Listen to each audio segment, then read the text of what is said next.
Hello à tous, on se retrouve dans un nouvel épisode du podcast Allo Girl Boss. Et si on faisait le bilan de mon année 2023 et qu'on fixait ensemble les objectifs de 2024. Bienvenue dans ce nouvel épisode.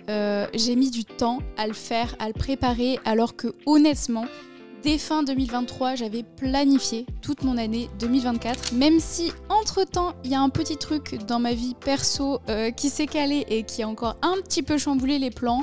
Globalement, le pro, ça reste quand même ma priorité sur cette année et j'ai fait en sorte de tout caler, mon planning de l'année. Et vous savez quoi ? Hier, j'ai littéralement envoyé ce message qui était... Déjà que 24 heures dans une journée, c'était pas assez, mais je me rends compte que 365 jours dans une année, ça ne l'est plus.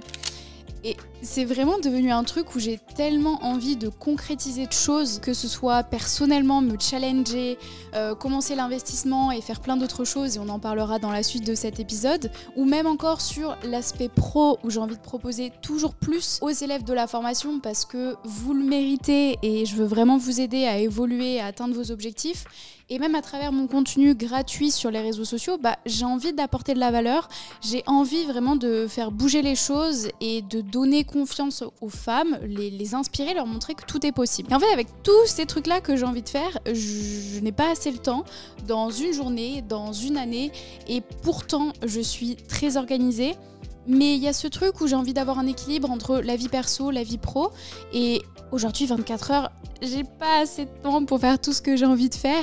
Mais je me dis que c'est cool parce que sinon ça voudrait dire que je m'ennuierais. Aujourd'hui, j'ai besoin d'être challengée, de faire les choses qui m'inspirent, qui rejoignent aussi mon pourquoi, et juste de kiffer ce que je fais.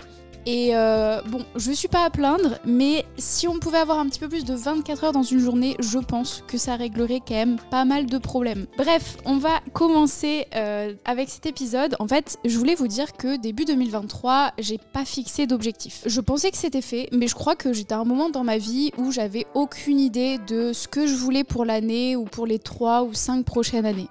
Et toute l'année 2023, je sais qu'on m'a toujours dit « c'est quoi tes projets ? C'est quoi tes plans ? C'est quoi ta vision ? Qu'est-ce que tu veux ?» Parce qu'en fait, en réfléchissant à cette vision-là, ça allait me donner une idée de comment je voulais investir mon argent. Mais j'en avais aucune idée. Moi, je me vois juste dans un gros building avec des grosses vitres, la vue sur une ville avec, pareil, plein de buildings, moi habillée en girl boss, que j'ai 100% confiance en moi, que je fais des calls, que je suis créative, que je me sens cocoon chez moi. Je me vois avec un chien, je me vois avec mon pouf, je me vois avec un studio de podcast, je me vois avec mes bureaux, travailler avec mes équipes. Bon, ok, en vrai, j'imagine quand même pas mal de choses, mais ma vie était floue de où est-ce que je voulais faire ça, quand est-ce que ça allait être possible, bref. Il n'y avait rien qui était fixé, du coup j'ai vraiment laissé passer cette année 2023 et seulement à la moitié j'ai fixé des objectifs. Donc on en reparlera un petit peu, mais pourquoi j'ai pas fixé d'objectifs ? Déjà parce que j'étais perdue, mais au final ça m'a enlevé pas mal de stress de me dire ok, il faut que mon année elle soit comme ça, comme ça, comme ça. Et ces dernières années, je me suis globalement laissée porter. J'ai fixé des objectifs pro la première année où je me suis lancée dans l'entrepreneuriat. Et je vous les dirai juste après, vous allez halluciner. Et surtout, je me fixais que des objectifs personnels. Et à chaque fois, globalement, je les atteignais. Du coup, je voulais pas de pression. Et surtout, en fait, je me sous-estime tellement qu'à chaque fois que je fixe des objectifs, je fais beaucoup plus que ce que je me suis fixé comme objectif. Et souvent, j'ai beaucoup plus de réussite que ce que j'ai prédit et ce que j'aurais cru. Ce qui est quand même une bonne chose, donc je ne m'en plains pas. Mais j'ai aussi peur d'être déçue, de ne pas avoir tout coché. Vous savez, quand vous avez envie de faire plein de choses comme moi et que je vous dis déjà qu'avec 365 jours, j'aurais pas assez de faire tout ce que j'ai envie de faire, j'ai peur d'être frustrée si j'arrive pas à faire tous ces objectifs-là. Par exemple, l'année dernière, mon gros objectif, c'était de commencer l'immobilier, d'investir. J'ai rien fait. J'ai rien fait à tel point qu'à un moment, je me suis dit « ouais, je suis médiocre. Ouais, je suis pas une entrepreneuse. » Et je me suis tellement rabaissée dans ma tête que j'avais plus confiance en moi. Parce que pour moi, si j'avais pas réussi à investir cet argent, à commencer de l'immobilier, à commencer à investir dans des boîtes, à commencer à faire des trucs trop stylés, qui pour moi était ma vision de l'entrepreneuriat, je me sentais nulle. Alors que aujourd'hui, je réalise que non, je suis très fière, très reconnaissante. Et vraiment, tout ce que j'ai accompli, c'est ouf. Et ouais, je sais pas pourquoi je me rabaissais comme ça dans ma tête. Mais ça, c'était ma phase de l'année dernière, fin d'année dernière. Et au final, je me dis, c'est ok si t'as pas investi cet argent, Justine, c'est ok si t'as pas fait l'emprunt bancaire pour utiliser le levier de la banque, c'est pas grave. Parce que au moins tu vas prendre le temps de bien le faire. Mais là encore, je ne vais pas trop procrastiner parce que ça fait partie de mes objectifs de cette année en 2024. Et aussi, ne pas me fixer d'objectifs, ça me permet de rêver grand. Parce que au final, c'est au fur et à mesure des rencontres, des opportunités que je me dis « Ah, je pourrais faire ça, ah, je pourrais aller dans cette direction, ok, je pourrais créer ça ». Et ces dernières années, qui sont juste 2 dernières années, j'avais tellement aucune idée de ce qui pouvait arriver dans mon business, de ce qui était réalisable en termes, par exemple, de CA, en termes de volume d'équipe, en termes de volume d'inscrites aussi tous les mois, que clairement, je pouvais pas juste apposer les choses parce que j'avais pas encore assez d'expérience derrière et de retour sur les chiffres pour fixer tout ça. Aujourd'hui, c'est différent. J'ai 2 années bien complètes où je sais exactement les chiffres, à quel moment on a eu des moments un peu plus down, des moments un peu plus en croissance, même si globalement, et c'est même pas globalement, c'est depuis la création de la société, on est en croissance, on stagne pas, on descend pas, mais on a eu des moments de crise qu'on a réussi à gérer haut la main et ça m'a énormément appris. Notamment à ne plus les avoir, mais c'est quand même des challenges quotidiens que d'entreprendre. Ouais, au final, je pense que là, cette année, j'ai pris en main les trucs des objectifs et fin 2023, j'étais partie, j'ai fait une présentation à toute la team, Liberté Digitale, ils ont kiffé et même moi, au final, je me suis dit mais waouh, c'est tellement bien de savoir ce que je vais faire cette année pour mettre en place les choses, pour planifier, parce que là, ma vie, dans les prochains mois, je ne sais pas comment je vais réussir à avoir du temps pour moi parce que je veux mettre en place des gros projets.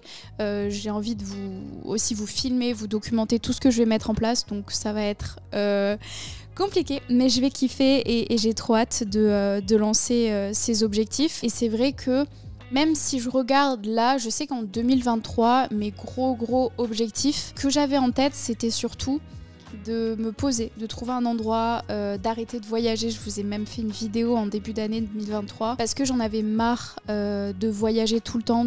Enfin, c'est pas de voyager tout le temps, mais c'est, vous savez, pendant 3 ans, je restais pas plus de 2 semaines dans une destination et ça commençait à prendre énormément d'énergie, de refaire sa routine, de faire ses valises. Là, je suis à un point où pour faire une valise, il me faut 2-3 heures parce que je procrastine et je veux pas le faire. Je suis à 2 doigts de payer quelqu'un pour me faire mes valises, mais je me dis c'est ridicule, il faut que j'assume. Et maintenant en fait, j'ai eu ce chez moi, je vais bientôt partir du logement dans lequel je suis actuellement, encore.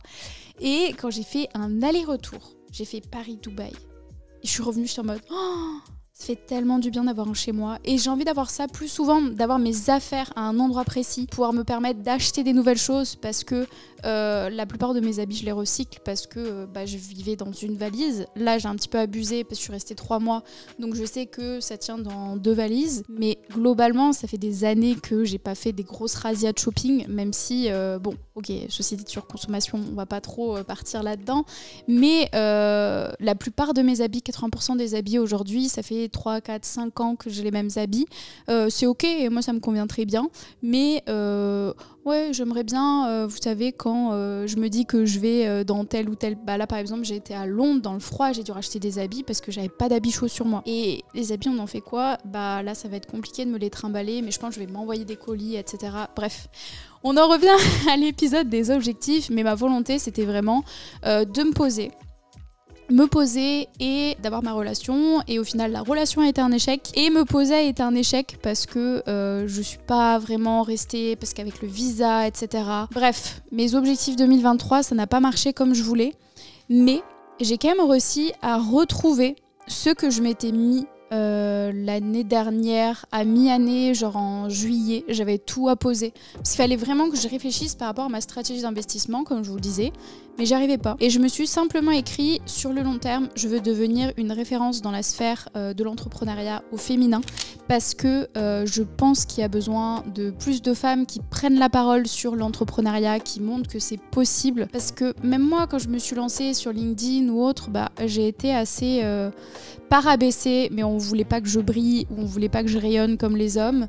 Et c'est ok, moi j'ai rien à leur prouver, mais j'ai juste envie de montrer aux femmes que c'est possible, qu'elles peuvent le faire. Et je vois trop de femmes qui n'ont pas assez confiance en elles, qui ont peur de sortir de leur zone de confort, et c'est pour ça que je fais tout ça. Et j'aimerais pouvoir diffuser mon message au plus grand nombre, donc ça c'est vraiment un des objectifs. Et sur le long terme, avoir un patrimoine immobilier qui me rapporte 10 000 € par mois via ma SCI, donc ça veut pas dire que j'ai 10 000 € qui tombent en perso comme ça dans ma poche, mais investir assez avec le levier bancaire pour avoir 10 000 € parce que je sais que sur le long terme, c'est ce que j'aimerais bien avoir en plus. Et j'avais mis 2 résidences, une à Bali. En mode je voulais une villa à Bali, un appartement à Dubaï et une maison secondaire en France et des bureaux. Ah ouais, j'ai tout demandé, mais ça c'est vraiment sur le long terme.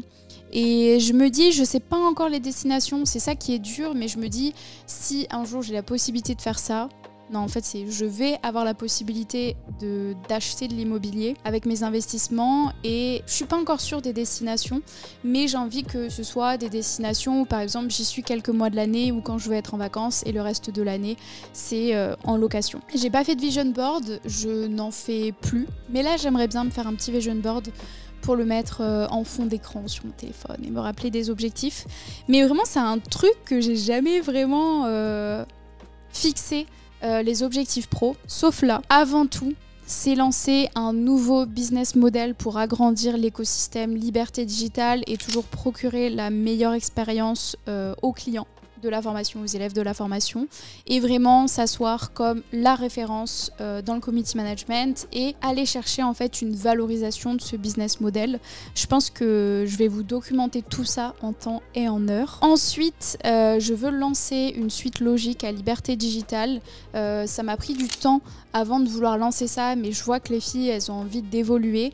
Et l'idée, c'est de leur apprendre ce que moi, j'ai pu faire. Donc moi, je me suis lancée en freelance, je suis devenue community manager. Et au bout de quelques mois, 6-7 mois, je suis devenue en fait coach Instagram, réseaux sociaux en plus pour les entreprises. Et ça m'a permis d'augmenter mon chiffre d'affaires à 10-15 000 €. J'ai même fait un mois à 30 000 € de CA. Et en fait, je veux apprendre au fil de la formation à proposer des services de coaching et augmenter leur chiffre d'affaires. En gros, faire 2-3 fois plus de chiffre d'affaires en 2-3 fois moins de temps que l'activité de CM, mais par laquelle il faut quand même passer parce que pour moi, tu peux pas faire du coaching si t'as pas les compétences et l'expérience avant tout. Le coaching, c'est quand même quelque chose, je trouve, ça prend du temps, ça prend de l'énergie parce que c'est soit vous cherchez la stabilité avec des contrats que vous avez tous les mois qui tombent, une routine.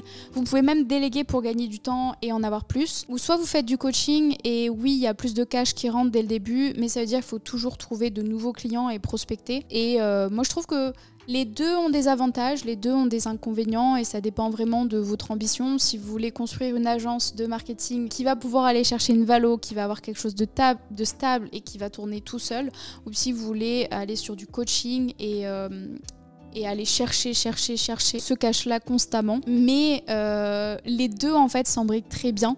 Et moi, c'est ce que j'ai envie de proposer aux élèves de Liberté Digitale. Donc voilà pour ça. Ensuite, je voudrais monter une équipe dédiée au podcast. Donc j'ai vraiment envie que le podcast évolue, s'améliore. J'ai plein d'idées de concepts à faire pour cette année et justement j'ai organisé mon planning un petit peu en fonction de ça. Ça viendra un petit peu plus tard dans l'année parce que là, ce début d'année, c'est compliqué avec les allers-retours, les déménagements, etc. Mais je veux vraiment faire rayonner le podcast, faire rayonner Liberté Digitale, faire rayonner les femmes et continuer là-dedans.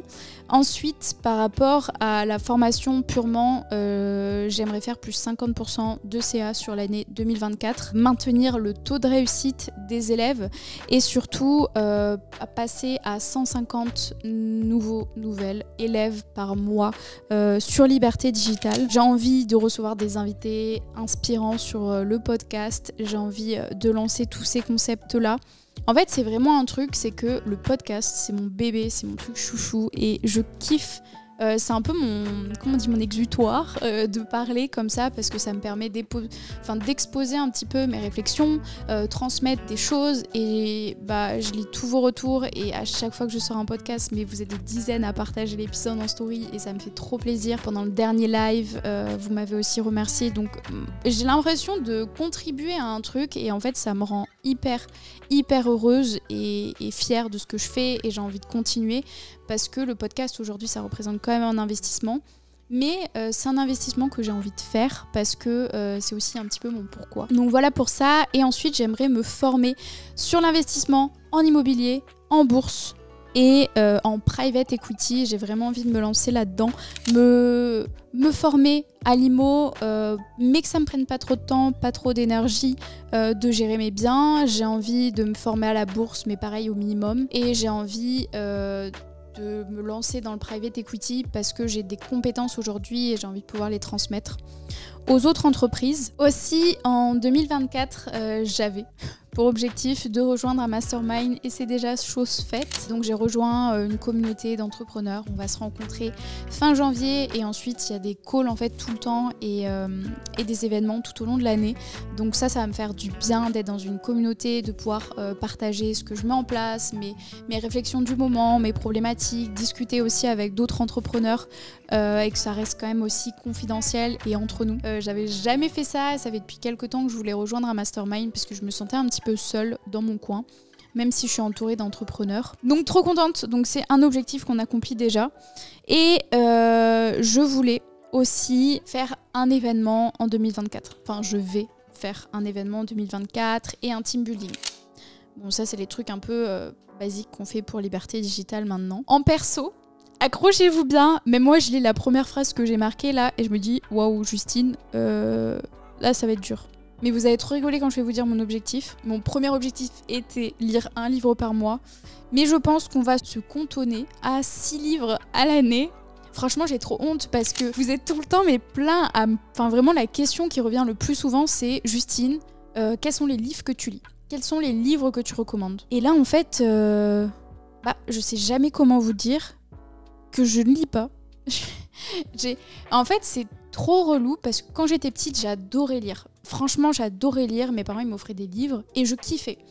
Et en fait, pendant le bac de français, on avait des livres obligatoires à lire et ça m'a dégoûtée. Ça m'a littéralement dégoûtée de la lecture. J'ai même pas lu tout.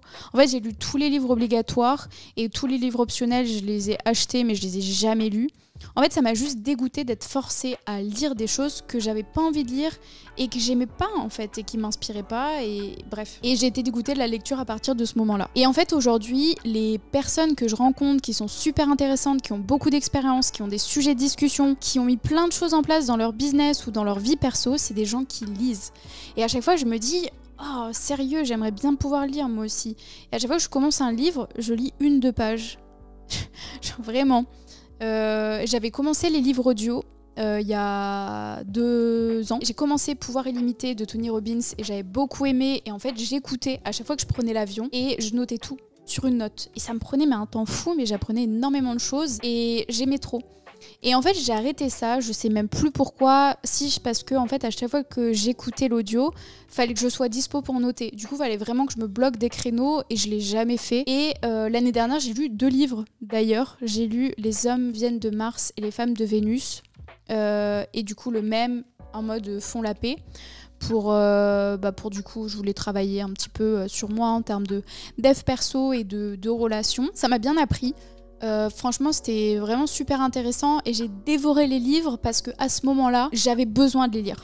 J'étais vraiment en mode je suis sûre que ça va m'apporter, il faut que je lise jusqu'au bout, j'ai du travail à faire là-dessus. Et les livres en fait me rassuraient énormément parce que je me disais ouais en fait c'est ma manière d'être, je comprends un peu plus les relations hommes-femmes, je comprends un petit peu plus ce que les hommes attendent, ce que moi j'attends, comment on peut faire en sorte d'améliorer la relation. Et ouais, ça m'a énormément appris, ça m'a énormément rassurée dans la manière dans laquelle je pensais déjà les choses. Et c'est pour ça que je les ai dévorés et que j'ai lu ça très très vite d'ailleurs. Et en fait, bon, on va essayer de lire 6 livres cette année. Là, pour vous dire, j'ai été à la plage faire bronzette ce matin. J'ai lu 6 pages. Et c'est là que je me suis dit, en fait, un livre par mois, ça va être trop. 6 x 30, je crois pas qu'on sera au total, surtout que je vais pas lire tous les jours. Bref. L'objectif d'après, c'est de maintenir mes séances de sport, 2 à 3 séances de boxe par semaine. J'ai vraiment envie de le garder sur l'année parce que ça fait partie de ma routine. Et je déteste quand j'ai pas ma boxe. Parce qu'en fait, je me dis non, j'ai pas envie de perdre et j'ai vraiment envie de m'améliorer là-dessus. Et le problème, c'est qu'à chaque fois que je voyage, j'ai pas assez d'énergie pour la boxe. Faut que je retrouve un coach et j'ai pas ma routine. Je veux aussi maintenir toute ma routine, les 10 000 pas, bien manger, etc. Je veux continuer d'apprendre de nouvelles compétences, me former. D'où mon inscription au Mastermind aussi en vérité, et avoir une activité créative. Et ça, c'est un truc que j'ai fait fin d'année 2023, la poterie, la peinture, là je veux plus faire des trucs comme ça, j'ai trop hâte m'installer et avoir un chez moi. Mais je vous l'ai pas dit, mais j'emménage dans un appartement en mars à Paris, je suis trop contente jusqu'à la fin de l'année. Je sais pas encore si je le renouvellerai, mais ça va être la première fois de ma vie que j'ai un appart aussi longtemps et que j'ai enfin un chez moi. Je suis trop contente, j'ai trop hâte.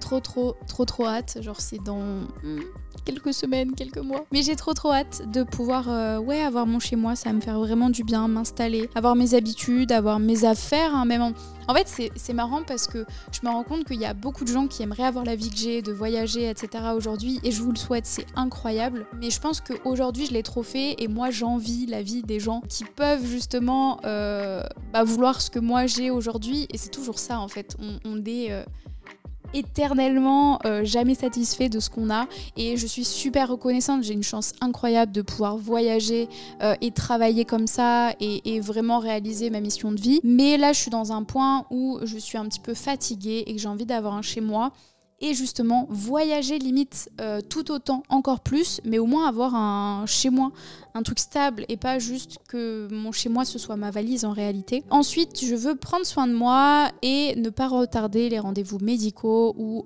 les rendez-vous pour moi, pour me glow up. Prendre confiance en moi et assumer mes responsabilités. Ça, en vrai, c'est surtout sur la partie professionnelle. Parce qu'en fait, je me rends compte que j'ai tellement pas été reconnue en tant qu'entrepreneuse par mes pairs, entre guillemets, que j'ai un petit peu perdu confiance en moi, et du coup, l'image que je renvoyais, c'était pas l'image dont j'avais envie qu'on me traite. Donc, je pense que j'ai un travail à faire là-dessus. Et dernier objectif, améliorer mes prises de parole, parce que j'ai envie de communiquer plus, de parler à plus de gens, mais je suis freinée par le fait que je suis pas à l'aise à parler en public. Je suis gênante, quoi.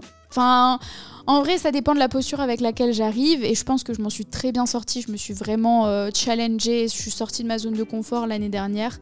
J'ai énormément appris. J'ai fait genre 4 prises de parole devant un public d'affilée. La première, le micro est tremblé, j'ai perdu des litres d'eau. La deuxième, j'ai fait me prendre les pieds dans le tapis et j'ai failli tomber. Et je parlais pas assez fort et j'étais perturbée.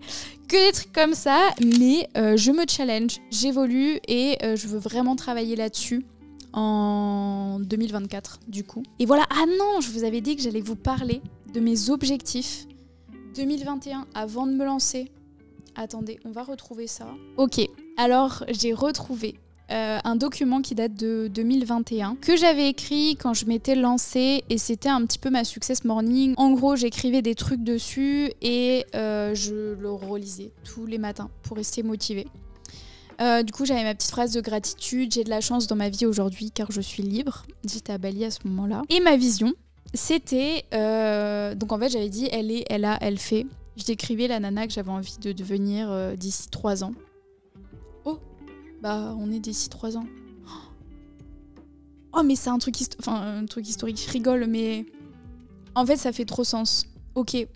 Du coup, j'avais mis « Elle est audacieuse, elle est reconnue dans son domaine et pour le résultat de ses clients, elle est businesswoman et entrepreneuse. » Elle a 2 entreprises, dont une société. Alors là, ça n'a pas trop de sens, mais j'en ai 3 d'ailleurs aujourd'hui. Ah non, mais j'ai pas lu la ligne du bas.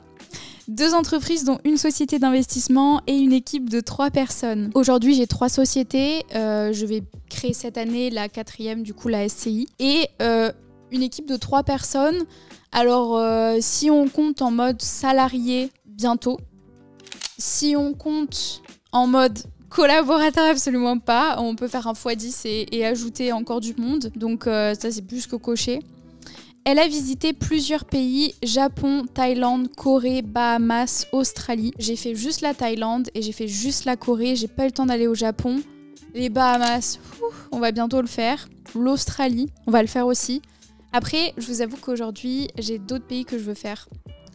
Dont Rio, genre vraiment j'ai trop envie d'aller à Rio et ça va être fait cette année, c'est sûr. Ensuite, participer à 3 conférences masterclass dans mon domaine. Donc oui, j'ai participé. Bon, j'ai été intervenante à des événements, donc ça va compter, c'est encore mieux. Oui, en plus j'ai fait, oui. Et elle a 2 appartements. Bah j'en ai qu'un, mais va y en avoir d'autres, c'est sûr. Vraiment là, je vous dis les trucs, j'ai mis les trucs, c'était mes trucs de rêve où je me disais jamais on va y arriver, mais on va rêver grand. Elle fait voyager sa famille. Oui, l'année dernière, j'ai amené toute ma famille en Thaïlande et en Corée du Sud. Enfin, mon papa, ma maman, on a rejoint ma sœur là-bas et après, on est tous partis en Thaïlande. Moi, je m'étais juste occupée des logements et cette année, j'ai payé les billets d'avion à ma maman, à mon papa en business class, plus ma sœur pour venir jusqu'à Dubaï. Donc mes parents, Bordeaux, Dubaï, ma petite sœur, Séoul, Dubaï. J'ai d'ailleurs fait une vidéo à ce sujet. Vous pouvez aller la voir sur YouTube. Donc ça, c'est coché aussi. Elle fait construire sa villa à Bali pour accueillir ses parents. Alors ça, ça a pris du retard et c'est plus trop dans les plans aujourd'hui, je vous avoue que là, on n'est pas là-dessus. Et ensuite, j'avais mis genre plein de petites photos de la villa, de moi qui voyage, de moi au Japon, de moi en Thaïlande, je l'ai fait ça en plus, de moi qui backpack. Je voulais voyager partout dans le monde, être heureuse, être reconnue comme expert Instagram, gagner assez d'argent, travailler moins, mais en aisance. Et je pense qu'on est plutôt bien là-dessus. Franchement, je suis même étonnée de moi. Et j'en avais parlé à Julie et c'est vrai que je pense que je m'étais un petit peu sous-estimée, mais je suis très heureuse de me dire qu'il y a 3 ans, au final, j'ai déjà coché la majorité des objectifs que je voulais faire là. C'est aussi ok parce que mes objectifs, ils ont quand même un petit peu changé. Je pense que parce que moi, j'ai aussi évolué et que ma vision a aussi évolué. Et ça, c'est un truc, c'est que c'est jamais fixe. Mais je suis tellement contente de voir encore plus loin. Et je sais que j'ai encore plein de choses à réaliser. C'est pour ça que des fois je me dis oh là là, faut vraiment que je note tous les objectifs, tout ce que j'ai envie d'accomplir, parce que là comme là, de retomber là-dessus totalement par hasard. En vrai, j'avais même pas capté que c'était une vision à 3-5 ans et qu'on est déjà 3-5 ans plus tard. Et dans ma tête à ce moment-là, j'allais juste être coach Instagram, en sorte que je faisais juste des coachings Instagram à des entreprises. Et aujourd'hui, j'ai vraiment une société, j'ai créé un organisme de formation, on aide des milliers de femmes aujourd'hui. Et c'est pas fini. Franchement, là, je pense qu'en 2024, ça va être dingue. Toutes les personnes qu'on va pouvoir continuer de lancer et de justement les accompagner à créer leur activité. Donc voilà, je pense que vous savez tout. C'est la première fois que je vous dis mes objectifs, que je vous dis ce que j'ai envie de faire. Mais j'ai trop hâte de re-regarder cette vidéo-là l'année prochaine et me dire ah ouais, juste à gérer. Parce qu'en plus, il faut savoir que je n'aime pas parler des trucs que je veux mettre en place parce que c'est pas qu'il y a un mauvais karma autour de ça, mais je me dis si je dévoile trop, que je mets pas en place, je vais être déçue parce que les gens vont m'attendre là-dessus. Mais là, j'ai un différent mindset et j'ai envie de faire les choses pour moi, pour vous aussi beaucoup évidemment, mais si je fais les choses, c'est surtout pour moi et de toute manière, je serai grave reconnaissante du parcours que j'aurais fait, de ce que j'aurais appris, même si j'atteins pas tout ce que je m'étais dit cette année. Donc voilà, merci à tous d'avoir écouté ou regardé cet épisode, parce que du coup, si vous le regardez, il est aussi dispo sur toutes les plateformes d'écoute sur le podcast Hello Girl Boss, et si vous l'écoutez, il est aussi disponible en vidéo sur YouTube.